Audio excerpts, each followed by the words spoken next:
Hey, Inspired Moneymaker. Today we're talking creativity, tenacity, and money with one of Nashville's hardest working songwriters.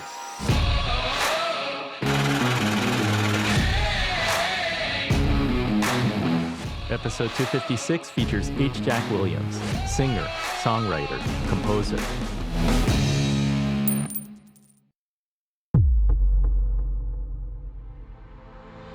I remember something Ronnie Van Zant once said to me.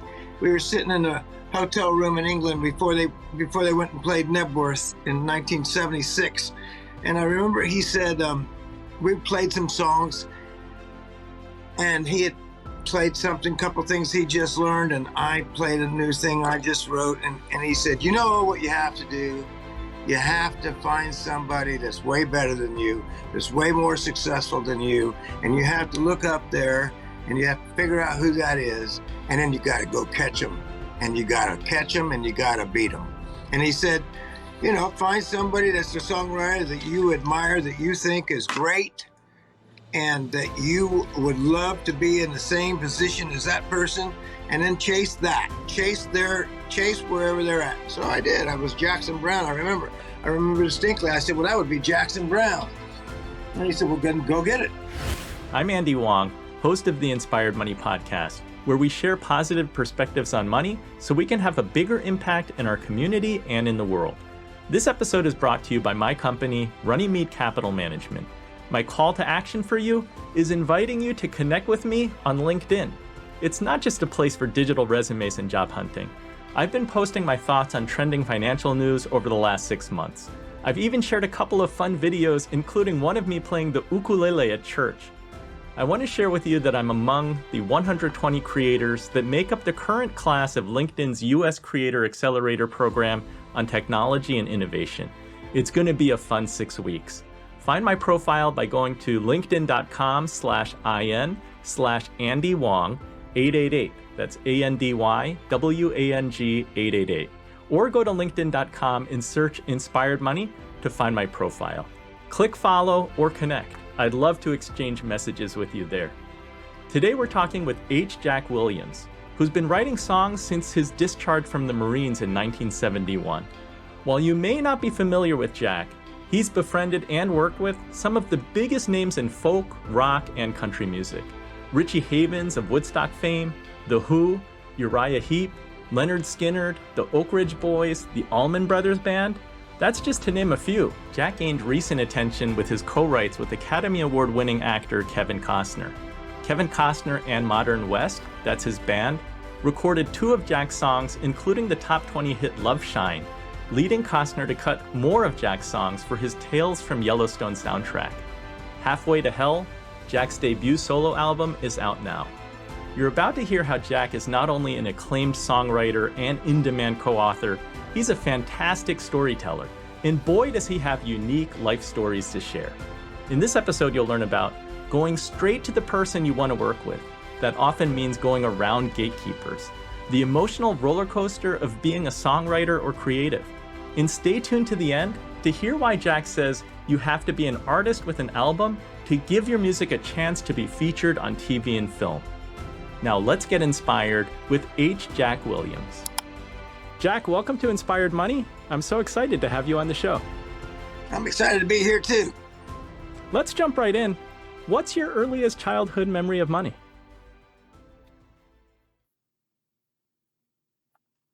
Probably when I took a job working at a kennel down the street from my house.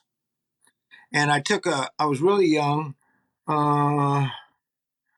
maybe, I don't know, 14, 15, or maybe earlier than that. And I took a job as a kennel boy. It was an afternoon. It was 2 afternoons and weekends. And all my job was to do, of course, was back in those days, was to clean the kennels. And it was like 2 blocks from the house. And I remember that he was going to pay me, I think it was, back then it was $1 an hour or something. I don't remember. But the money, but I loved what I was doing. I loved the animals. And then one day,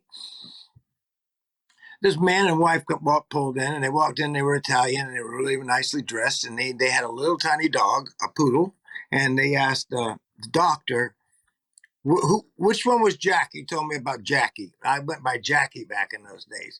And he said, which one's Jackie? And he said, that's Jackie right there. So the guy came up to me, and he said,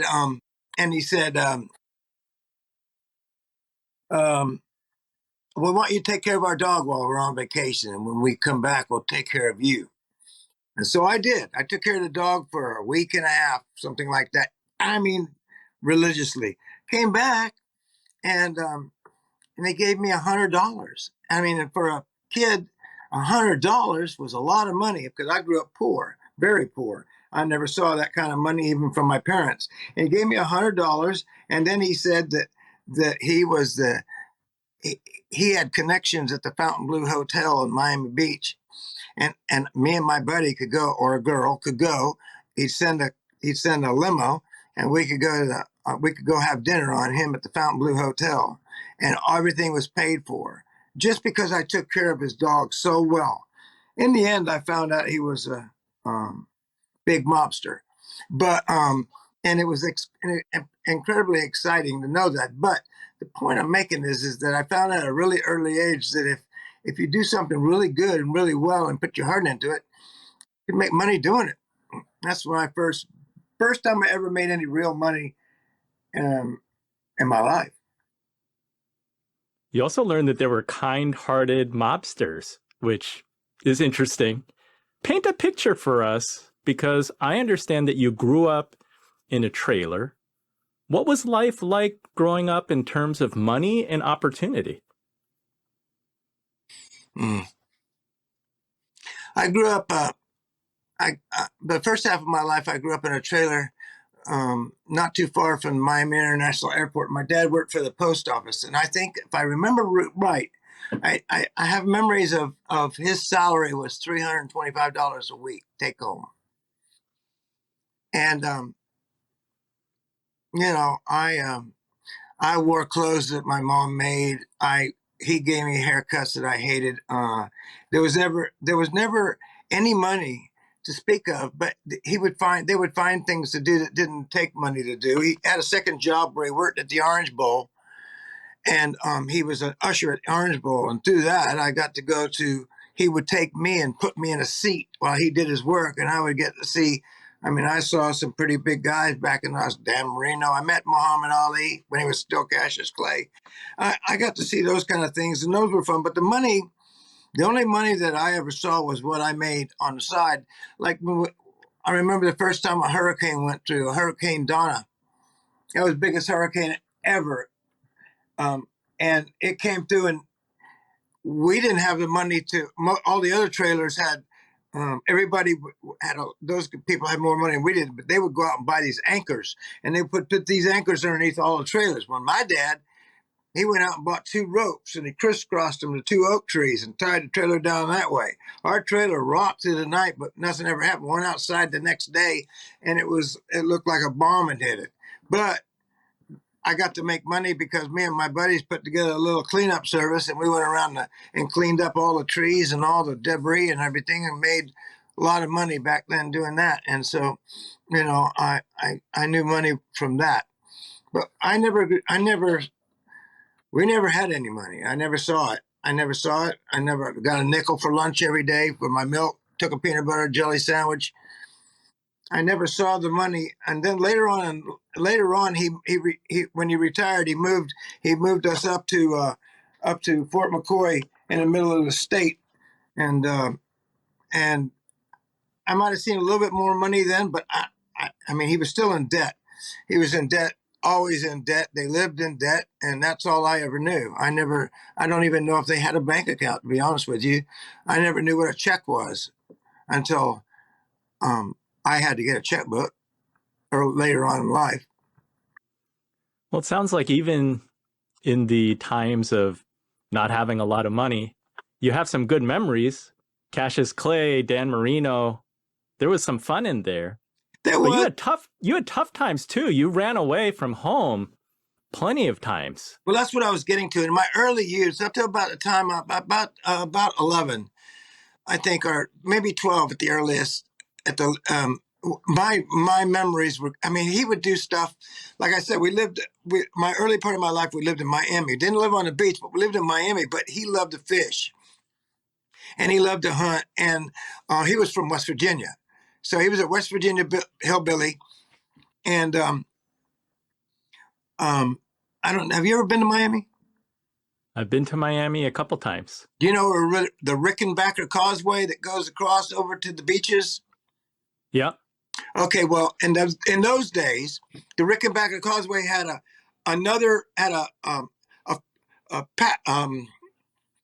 fishing thing underneath the bridge where you'd walk down and then you'd walk on this and it would be underneath the bridge, and that they would allow people to go fishing. And he would work the 3 to 11 shift, and then on the nights that I didn't have to go to school, well, he'd come home and get mom and me, and we would go there. He would put a lantern down on the water. He would scoop up shrimp. He'd catch fish. We always had shrimp, lobster, clams. We had all kinds of stuff in the freezer from him just going in and doing it. And so those were fun times. You know, I remember those as being fun times. And we always went to the Keys.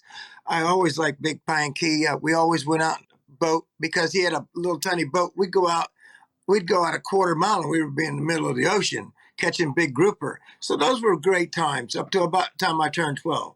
And then about the time I turned 12, something happened to that man. I still don't know what happened to that man, but something I think I do know. I think he was very racist, serious. He was a card carrying KKK member, and I think a black man. He was up for a promotion at the post office, and I think a black man got it, and it flipped him, and he came home and he just started taking it out on me and did it in a very severe, violent, abusive way. And she jumped in with him. And at a certain point, I had to start running away from home because it was just too painful to stay around at home. Everybody in the trailer park could hear me screaming on the other side of the park. So it was pretty bad. So I finally had to do that. And that's when I ran away from home, I started seeing what the difference in the outside world was than what I was used to. I mean, I met people that did have money and met people that didn't. You know, I met all kinds of people. So at one point, I ran away from New Haven, Connecticut, and ended up in the ghetto, way, way in the darkness of the darkest ghetto you could get in New Haven. And I ended up with this family, a mom, a pa, and 3 kids. And they took me in, and she ran a poker game every weekend in the basement, and lots of money. And she would take a 10% cut of each pot. And they would leave on a Friday night, and she would have $1,000. And her husband would be working down on the railroad tracks, not making nothing. But she would do that, and I could see that kind of money and what she would do with that with her kids and how she would buy stuff for the family. And it was pretty interesting to go from zero to that and seeing it was kind of like illegal, but they still took care of each other. It sounds like you've lived many lifetimes. During all this kind of chaos, did you always feel like you had songs inside you, that songwriting was in you? What sparked the act of you starting to write songs? To actually write songs, I always played guitar and I always wrote poems. But to actually write songs, I think it was when I started getting into listening to music. And I would listen to, I think the earliest days, I would listen to Led Zeppelin or Uriah Heep or those people. And I always looked on Moody Blues. I would always look on the back, who wrote those songs. I would read the lyrics. And it was just inspiring to me because it moved me. And so that's when I started doing that. I started writing, and then I met the people that I met along the way. I had a good friend that was Alex Cooley that ran the concert scene in Southwest, and he took a shine to me and gave me a backstage pass that was forever. And so I got the first person I ever met was Peter Gabriel when Genesis played there, and I showed him my stuff, and he taught me a few things. And I went home, and I kept trying to do better, and I would see all these great rock bands come through and see I mean, they were just, other than being girl magnets, they also had money dripping off of them. And you could see the money. They would pull up in limousines. They would be dressed in the best leather you could see. You could see the money just dripping off of them. And I said, man, that's it. And then when I finally started working with them, when I finally got my first big break and went to England and worked with the biggest rock star in the world and seen his life and his mansion and his Rolls Royces and his race cars and his studio and his family life, I went, this is no brainer. I want to get that. That's what I want. And so then I saw $1 million, millions, and then I ran with people that were millionaires, and they didn't care that I didn't have anything. They treated me just like it didn't matter. We were the same people. We were just doing the same thing, so that made us equals. The money didn't matter. They were rich. They were millionaires. And they didn't give a shit. Excuse me. They didn't care if I had no money. It was the fact that we both were doing the same thing and loving the same thing. And they wanted, I think really that what happens in those situations is when somebody that doesn't have money becomes a friend and starts working with somebody that does have money, and it's sincere and it's real, and and everything that they're doing together is equal. I think the person that has the money wants the other person to have the money, to make the money, so they can really run together, and I think that's what happens a lot of times in this world with money, from what I've seen. All my money friends always wanted me to succeed, and I really think they wanted me to succeed, not only to succeed, but so that we could go do things together, and I wouldn't have to be going, well, I don't have the money to do this, so that kind of thing. In your life, you've had so many of these like major superstars, rock stars that you have been exposed to, made friends with. Did that require you to be bold to make those moves? It sounds like you're very strategic. Like when you set your mind to do something, you go out and do it. Yeah, I think, I don't know if it's bold. Like not everybody would go talk to Peter Gabriel. Some people are shy and they'd back off and say, well, he's probably busy. He doesn't want to talk to me. Well, that was the thing. Piece of advice that I got way early in life, and it must have come from somebody really early in my career, was if you want to work with somebody, or if you want somebody to hear your song, or if you want to do anything, but like, for example, if I knew who you were, and I want to work with Andy Wang, the advice was given would be, go to you, write to you, throw my case out to you, and then it's in your hands whether you want to work with me or not. Don't go through your gatekeepers. Don't go through everybody. Find a way around all that stuff until I can finally get a contact for you, present my case, say a prayer, hope that you go, man, I want to talk to this guy. And because successful people are just as human as we are, if you tap into their heart, that's why they have the gatekeeper, so they don't have to say no all the time. So, because most of the time they want to say, yeah, I want to meet. Yeah. But so you have to, I still do it to this day. I still charge after things. Not as much as I used to. And now I know when to stop.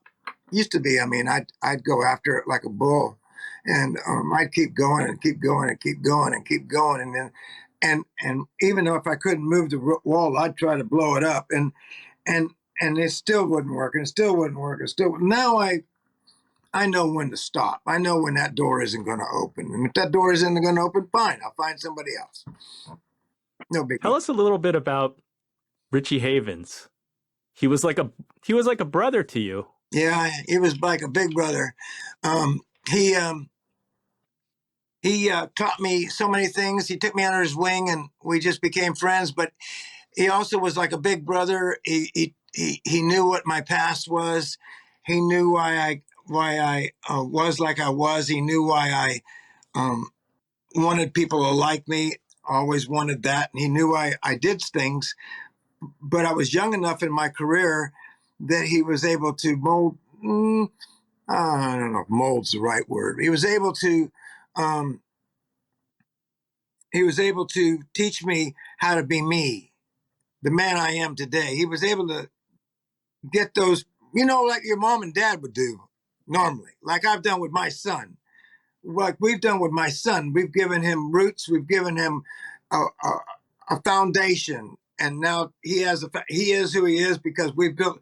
I didn't have that. All I had was pain. So I associated pain with love. So I made sure that I always got hurt, and then I figured if I got hurt, I was doing the right thing. Well, Richie taught me that's not the way, and this is who you have to be, and you have to be humble, and you have to be kind, and you have to be, you have to treat people with respect, and you don't get cocky, and you don't get arrogant, and you just keep your nose down and do your job, and be who you are, and let the inside of you shine, and the rest will just happen. And that's how I was taught from him, and he spent years teaching me that stuff, and I've never forgotten it. What was that first meeting like? Did that require persistence on your part? Yeah, yeah, because I had met him at the show, and I said I wanted to play him a couple songs, and he was kind, and he said, "Come by the hotel," and so I did, and it was, I knew when he left, and I knew when he got to the hotel, and I gave it about, an hour, time to calm down, time to do whatever, change. And then I started knocking on the door, but nobody answered. And this was about 11:30, 12:30, 1:30. I could hear music. I knew he was in there. And about 2:30, he just opened the door and said, "You are persistent." And so, and that's what Peter Gabriel told me in the beginning of my career. He said, "Remember the 3 Ps: persistent, patience, and perseverance is what you need to be successful in this world." And that's what I was doing. And once I was inside, we hung out for a few hours, played songs. Then he gave me his address, his phone number, and said, "Get your butt up to New York and I'll help you out." And so the rest is history. I did. And I went up to New York and he helped me out. Were you opening up shows for him and traveling? At one point, when I was in England working with Uriah Heep, he came on tour over there. And we had talked about before he came on tour over there, since I was already there, and he was going to do a college tour. We talked about he didn't have an opening act at that point. He said, "Why don't you just come out on the road with me and open up all these colleges?" So I did. And I did that. And that was an experience in itself. That taught me how, because I learned how to do what he did. So it was cool. You got advice early on to, I guess, I don't know if it was as a songwriter and or as a performer, but if that's what you want to do, you got to find your role models. Yeah, you got to set your goals high. Got to find your role models for sure, because I don't think I ever had a role model. I don't think I know I haven't never had a role model that was a jerk. All my role models that I met, I've all been, and that's probably just divine intervention. I mean, I was shooting at the hip on all of it. Who knew I might have ended up with, somebody that was an arrogant ass. You know what I mean? But I didn't. I ended up with just genuine, great, successful artists, even to date. Even now, working with, I work with with Kevin Costner, and he's one of the greatest human beings I've ever met. And I just luck out and end up. Maybe it's because my personality just lends itself to. I can maybe figure out or maybe I do a little homework sometimes and watch some interviews, or maybe I do something that goes, that's a nice guy there, and figure that out, or know somebody that knows them and says, yeah, they're great guys. Yeah. I've only met a couple people in my whole life that were were were jerks, and I've learned through time that you never know what's going on through somebody's life that day, and they might have been having a bad day the day I knocked on their door, and it was just a wrong time. And maybe tomorrow, if I knocked on their door, they go, "What the heck, man? Let's talk." So I'm careful about who all I call out, because I very rarely do that. You think you have a good gut instinct for that? I feel like my grandfather had that. He would meet somebody and talk to them for a minute or two, and then the conversation would end and he'd turn to me and say, "That's a good guy," or "That's a bad guy." He just knew. Like it was black and white for him, and he'd always surround himself by the people that he defined as good guys. And bad guys, he's like, "I don't have time for that." Yeah, I've got a good intuition. I've got good instincts. I know I do. Very rarely have I been around bad people. Now, don't get me wrong. I've fallen for a lot of, I've fallen for a lot of, uh, we still fall. I mean, even people that are my age and older still fall for the wrong things sometimes. But that's just because people have gotten better in their deceiving skills.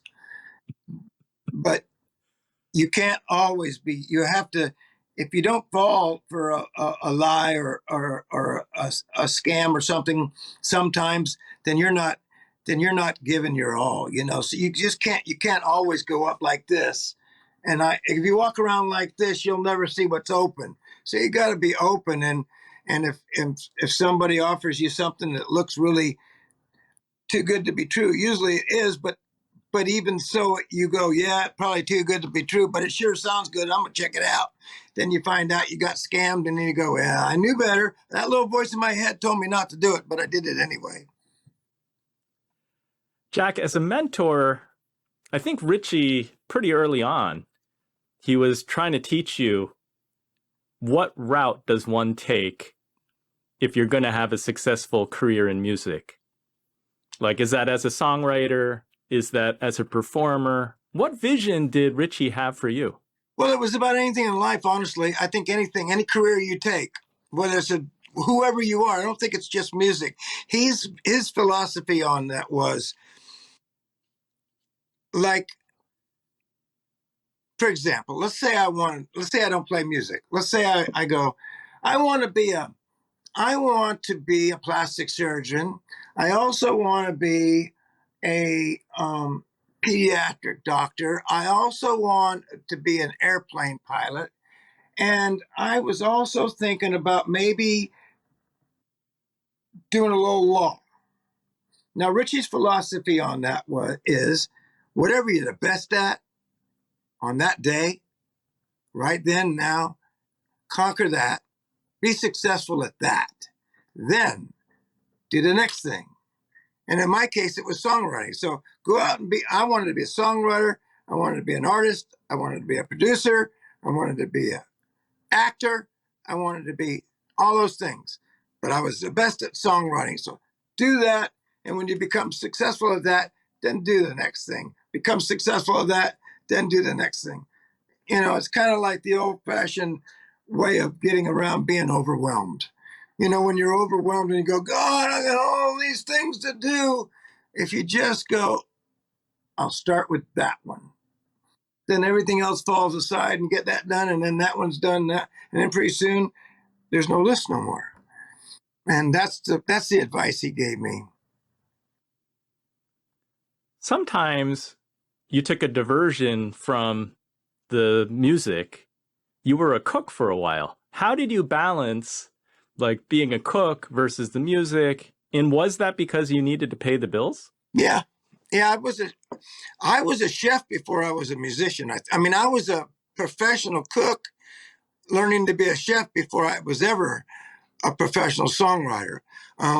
When I first got married to my first wife many years ago, and I needed to make a living, and I didn't even know I wanted to be a songwriter. Then I played music, but like I said, I hadn't really met anybody at that point. I knew I wanted to do something in the music. But I ended up meeting a great chef, a master chef in Columbus, Ohio, and he gave me the greatest job in the world. And I got to see all these great chefs in action, and I went, man, I want to be that. And I tackled that like I tackled my songwriting. And before you knew it, I was an executive chef myself. And then before I knew it, I was getting stars. And then came the time when they were both together, when I had a path. And I had been in competitions, I had written songs, and I had to make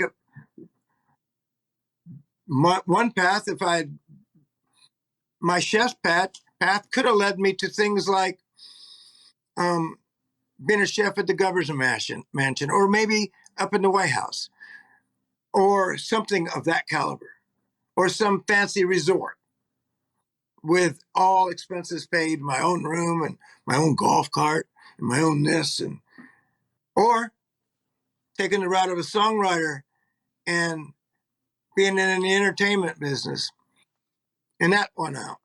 But still, but still, um, when I took a break in the music business back in the 90s, I took a little break because of a bad contract. I ended up going back to cooking, and then I ended up working on chips, and I ended up working in country clubs, and then I had all that. And then when I came back to the music business, one of my buddies, who was a big producer in Nashville, said, "I know how to get you back in real quick." And I said, "What's that?" He said, "Let's put together a catering company. All the studios want catering for all the big major sessions. So you cater to them." So I was back in it, taking food to all this. I would cook it at my house and take it for their lunch breaks. And I gave a good rate. And I got to meet all the producers, all the session musicians, all the songwriters, because I had been away for such a long time. I needed to reorganize it. And so I'm still known for my food around town. I mean, and a lot of times people will come over here to write, and I'll cook. I'll have gumbo cooked, or I'll have something cooked, and they love it. You go over to Jack's house to work, he has food. So that worked, huh? Combining your two talents, it Yeah, helped you on the songwriting side to make the contacts and the friends. it did. It sure did. Yeah. Tell us a little bit more about that The bride was crossroads. Were those difficult decisions trying to choose between the cooking and the music? no. Somebody made it another mentor made it very simple for me one day. Um, his name is Michael Bradford. He's a big producer, and at the time he was producing Kid Rock and Uncle Cracker, and he's black.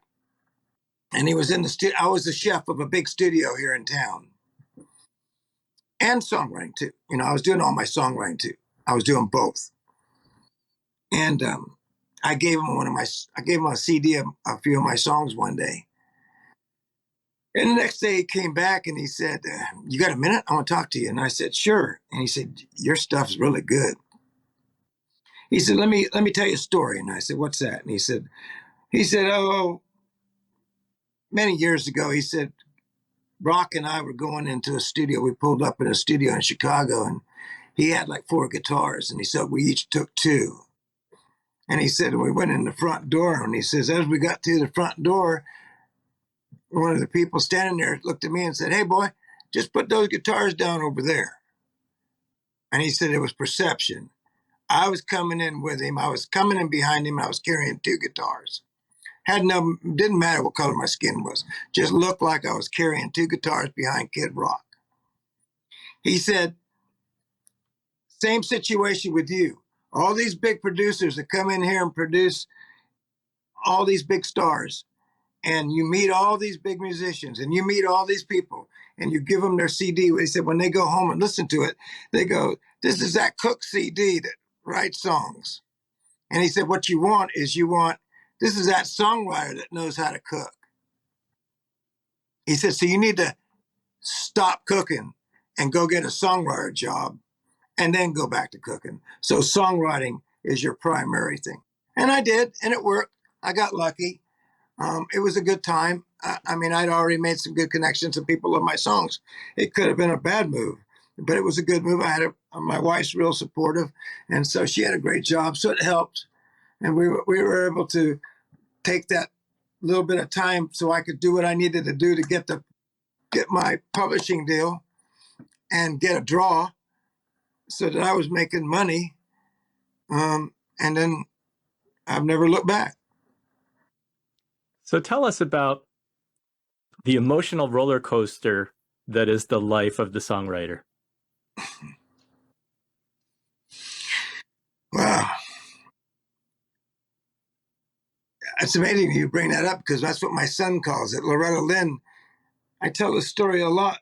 Loretta Lynn's a really good friend of ours. And one day I took TJ over to her house and she asked TJ, she said, because we just took him last week to the University of Alabama in Huntsville. He started chemical engineering school. And she asked him, he's never done music or anything. And she asked him why he didn't want to be a songwriter like his daddy. And he said, honestly, Miss Loretta, I don't think I could ride that emotional roller coaster that he rides. Oh, and I think every creative person, everyone I've ever met, it's a, you know, it's like being a mountain climber. You climb up the mountain, you get all the way to the top, and you want to fly because you're there, but you can't. So you got to come all the way down the other side, and then you get in that little gully and that little holler down there. It's real dark. It's real dark. It can be dangerously dark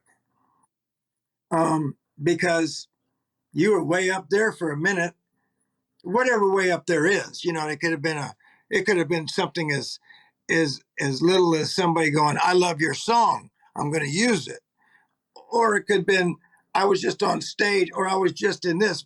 But whatever it is, when you get right down to that bottom and that hole, and creative people, our emotions run wild. I mean, it gets really dark. No, nobody likes me. Nobody wants to hear my stuff. And it just gets more self depreciating. And pretty soon you're down in this really dark hole and your family's all around watching you, trying to drag you out of it. And you're pushing everybody away. And then finally you wake up one morning and you go, all right, time for me to climb out of this and get up to that other side of that mountain. And then you're out. But, and the older you get, I think maybe the smaller those hollers get, but they're still there. You think even someone of Loretta Lynn's stature, when TJ says that as a creative, she gets it? Sure. I think anybody gets it. I think the biggest movie stars in the world get in that dark spot when their career is not up on the top of the mountain where they want it to be. I think that it could, and it doesn't always have to be with creative people. It could be with guys like you. I mean, you know, if suddenly your podcast was in the gutter and you didn't know what, and you knew you had to find another one, that little place down there, I just wrote a song called Both Sides of the Dream. And that's what it's about. It's about, I have a dream. I'm going to go and I'm going to try to be on Andy Wang's show. And then between the time that I focus that and the time that I get the call to be on it, that thing in the middle, all kinds of bad things run through the person's head. I ain't called yet. I guess you don't want me.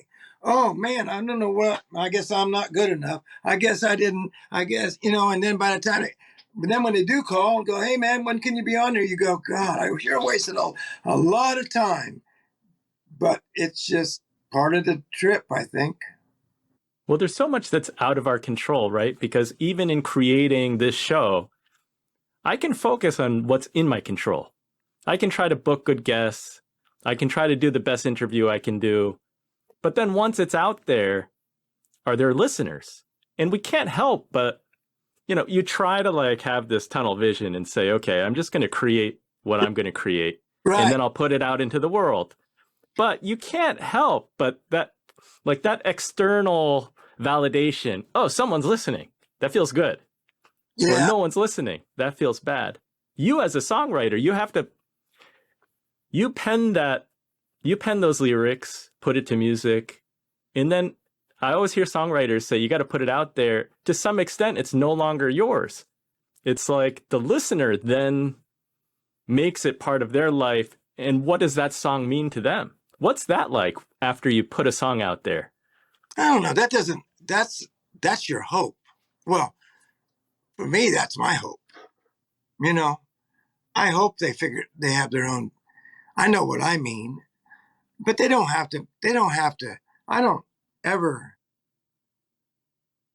No, I don't think I ever go, well, man, I hope they listen to it the way they'll take it the way they want. And that's never been something. I just hope that they listen to it, and I hope it resonates. Especially the last few years, the stuff I've written the last few years, which has really been, I'm really meaningful to me. Like I'm starting, when we're done today, I have a writing session with another really great songwriter. And whenever I have a songwriting session, I always start a song, or I like to have something started. And they usually do too. It's not just me, but I do. And I've had this idea for quite a while, and I've been wanting to write a song called Shy Boy. And I've been writing about sort of what I seen with my son and what I seen with me, and just write a song. I wanted to write a song about, about the guy the kid that didn't go to the dances, that didn't go to this, didn't go to that, and put in a different spin on it instead of, well, because we didn't have any money, or because we didn't do this, or it was because it was shy, and when I'm done with that, then I hope that all the people that will relate to that will relate to that. Yeah, I'm that way. Yeah, I'm okay. Yeah, it doesn't make me a bad person because I stay in my room night and day. Or whatever, something. Is there an element of that in you? Is there a shy boy in you, or no? Because you always go out there. Oh, no. I might go after when I'm after something, then no, there's no shyness there. But you stick me in a room, if you say, let's go to a party tonight, and I have to go, I'll be in a corner somewhere, my head down, watching my watch, wondering when I can get out of there. I'm not good in a room full of people. Because I was never, it all comes back to the way you were raised. I was never taught with any social skills, so I had to develop them along the way. And I didn't know which was right or wrong. So the ones I've developed are just the ones I've come up with, where I've taught TJ, we've taught him social skills. We've taught him how to be with people. I was never taught that. I wasn't even allowed out of the house, per se. Jack, where does Roger Daltrey and the Who fit into your path? Well, hopefully Roger Daltrey fits in again, because they signed me. They were the first. They were the first people that ever signed me to a publishing deal. And then I hadn't seen Roger since then, and I just reconnected with him about a month ago when we were in England. And they're coming back over here in about a month, and we're going to get back together again, and hopefully we might do some work together this time. First time he gave me a job as a young songwriter that had no idea what I was doing, and now 50 years later, hopefully we can write him some music for a solo record. Was that relationship very influential to you in those early days? Oh yeah. I mean, that's what started it all. See, every relationship, once that happened, whether or not anything was going on, I could go to the next one and say, I'm working with the Who. I can carry that flag. I can just like on a mission. I got a flag. I'm working with the Who. You check with them if you want. They signed me. Oh, well, if you're working with The Who, I'll listen to you. So then the next person, when I got that, I'm working with The Who and Uriah Heep. Well, I'll listen to you. I'm working with The Who, Uriah Heep, and Skinner. Oh my goodness. I'm working with this, and this. And now my bio is, I just send it out now when I want to meet somebody new and say, this is what I do and who I know and what I've done. You got a minute to listen to a song. And then you can present your wares. Who taught you that songwriting could be a job, something that you could do and get paid for and have a career out of it?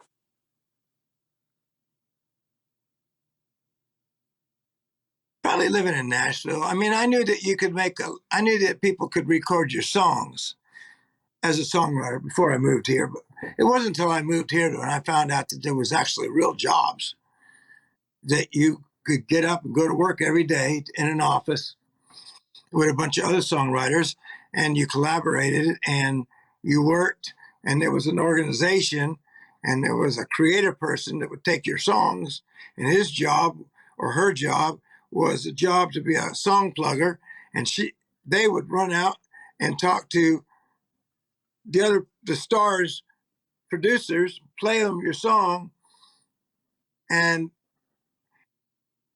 try to move things along. So that's when I really learned that there was an actual job of being a songwriter. And it can be very lucrative, right? Even when you co-write music with other writers, if the right person records it and it becomes a hit, I hear the stories. That song paid for my kids' college. Yeah, I think about $1 million, about $1 million, I think, all in the total. It used to be more. But I mean, that's terrestrial radio too. I mean, but then, TV and syncs too, big money too. Oh yeah, you got into film and TV. Yeah, that's what I love now. And commercials, there's a lot of great stories out there, like Bob Seger got something like 12.5 million for Like a Rock. The guys that wrote American Made for the Oak Ridge Boys, whatever that American Made, the American that commercial, I think they got like 11 million. I mean, the commercials, big commercials like a Coke commercial, big commercials like that use a song. It's huge, huge. Big songs in movies, huge. Songs in TV, you can make a good living writing songs for TV and film because that's the new thing now. I mean, it's like radio used to be. Provided it's you've got to be in that genre. You've got to. There's still rules. You still have what you don't write and what you do write for that kind of stuff. But it works But for me. that It's all pretty dark, and since I but like that's really stuff. that's a reflection of how the industry is evolving. Mm-hmm. Mm-hmm. Definitely. So tell us about your new album, Halfway to Hell. And you mentioned Kevin Costner. How did that collaboration come about? Well, we've been working together for quite a while on other stuff. Um, I've been writing with the guys in his band, Teddy Morgan, and we all got to be good friends. And Teddy and I got to be good friends. And Teddy would send him songs, and he liked and he recorded. And then as time went on, I got to be good friends with him too. And then there would be a song that I just would think that he might want to be part of, and I would send it to him, partially written. He would tell me his ideas. He's a co-writer on two of the songs in the video that just came out. He's definitely a co-writer on One More Day, and and he just has great ideas. He's a screenwriter, so of course he has great ideas. He's got all these great ideas in his head, and taking some of those and throwing them to music is he loves it. He loves being part of that process. You shot that video at his house? Part of it was shot on his beach. The back end of it, the beach is part of his beach, and then the director, Mark Gillard, is his right hand man, and a director for him, and also an editor for Steven Spielberg.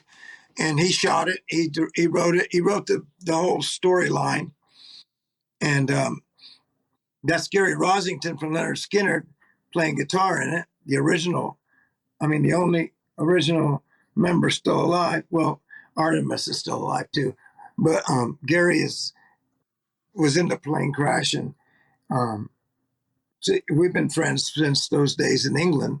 When I told you I met them and I started working, hanging out with them, and so that friendship, that's what a good long friendship will do. A long friendship will. That's what this business is built on. But like, I think all businesses are built on relationships. Even yours, I'm sure. Mine too. Yeah. Financial management, financial advice, it's all relationship. Right. Exactly. And so I think it's all about relationships, strictly. And I wish, and I knew this when I was young, but what I didn't know was how long it took to make a great relationship. I was always, because of my upbringing, because I had no boundaries, because one day I'd be one thing and next day I'd be getting beat. Because I had no boundaries, I didn't know. I was always of the assumption, I meet you today, now we're good friends. From here on out, we're good friends until we're not. And that's not how life works. And so I would meet people and instantly feel like they were my best friend and give my whole being to them. And they would be going, what is this shit? I just met the guy. What's he want from me? And I learned that hard lessons that every time you crowded somebody when you first met them, their initial thought was, what does he want from me? Oh, back off, bud. Back off. You're coming on way too strong, way too fast. And so it took me a long time to realize that now the relationships that I have now, I take a look at them, they're in years, long time. And so when I meet people now, I'm that guy. I meet people now and it's like, take it easy. Is that the takeaway? Just take it slow. You got to take it slow. Have a long view. Have patience. So, Jack, I think you had a band in New York at one point. Then you were content for many years being behind the scenes as the songwriter. Now with this new album, you're singing again, you're performing. What's your vision for the future? To get more songs and more movies and maybe to be in one. I like what some of the guys like Ryan Bingham and some of those guys that are in Yellowstone, and a lot of people are all doing both. But I found out about when I started going into this TV and film thing, I started doing my homework, and I started watching webinars on music supervisors and what they were doing and what they were looking for, and the one thing across the board that I heard, and then I did some investigation, was that not only were they looking for a great song to put in their projects, but they were looking for artists. I pulled up a link the other day, and it's a link that's called Songs of Yellowstone. It's got every song that's ever been in every season of Yellowstone. And there's not one song on there that isn't by an artist. There's not a song on there that goes, I Went to the Doctor by Andy Wang. Might be, I Went to the Doctor by Andy Wang and the Byrds, but there's no just a songwriter's name. And then when I saw that, I said, So then I started listening to these music supervisors and what they were looking for. And they were looking for artist-driven music, indie, Americana, rock, whatever, but artist-driven music. So then I figured it out. Got to have an album. Got to be an artist. And um, at first it was kind of hard because I don't think I could sing very good. But then everybody seemed to like what I was singing, so I just went with it. And now it's come along pretty good. Now I like where it's at, and hopefully it'll lead to much more. Did you come full circle? Because I think Richie wanted you to get out there and perform, right? Yeah, and he always wanted me to. I have come full circle. And who would think that you would come full circle and still be going at my age? I mean, at my age, most people are fishing in the Gulf of Mexico. Well, you've got to share with everybody because I think there's a story about Richie Havens who gave you some advice about needing to be patient and having a long view. Yeah, he did. He said, well, he did my horoscope. Richie was a very avid astrologer and real deep and like a shaman. And he did my, I think I was 21, and he did my complete chart. And when he got all done with it, he said, I got good news and bad news for you. And I said, what's the good news and bad news? He said, the good news is you're going to be successful beyond your wildest dreams. And I said, wow, that's good. He said, bad news is it's not going to happen until very late in life. So you better hang on. And here we are, very late in life, and all the things I've wanted are coming to me slowly, but they're coming. They're getting one by one, they're coming along. And since I've never seen them show up like they're showing up before, then I believe they're actually showing up. And it's funny that it would be happening now. So I try to. It keeps me young. It keeps me going. Man, I got to keep doing this stuff. This is cool. I don't want to quit. I have no desire to quit. I have no desire to retire, or I just want to keep doing this because I'm most of the time I'm having fun doing it. Never too late. That's right. So what's happened so far this year? I understand that you have like a good publishing deal, you have a good agent, you have a new album. What isn't happening? It sounds like you've got a lot of good things lining up. Yeah, everything's lining up the way it should be, and I think that's another Richie-ism. Everything is like a bow, and every time anybody does anything in life, whether it's a musician or whatever, whenever you're shooting for something, it's like you have to see yourself as shooting a bow. And as you pull that arrow back, this is what's happening. All these great things are happening. All these things are lining up. And then there's the bullseye, which is down there. And it could be movie placements. It could be a new deal. It could be being in a film. It could be anything. All those dreams in your head, all these things that you're putting all your blocks in a row, and then you pull the arrow back, and then you let go, and it goes and it hits the arrow, and then as it lets go, the string goes back and forth until it settles down, and then you've hit your bullseye, and then it's time to start pulling it back again. And I think that's what's happening right now. I think we're right about here, getting ready to pull it back. So, because I've got a couple big shows in Nashville that just got set up, and in November, and I think everything is going to. It looks to me like everything is going to happen in October and November, from what I'm seeing, and it could be a really great time. I'd like to ask all the Inspired Money guests, how do you define success? That's easy. Actually, it's being in the same. I think I would. It's having my name spoken in the same sentence as all my peers. For example, if somebody said to you, "Name some great songwriters," and you went, "Oh, let's see. I like Don Henley. I like Nicholas Nelson. I like H. Jack Williams. I like Joe. I like Bob." Those kind of things, or whose music, Who do you like? I like so-and-so, and Jack, and da-da-da.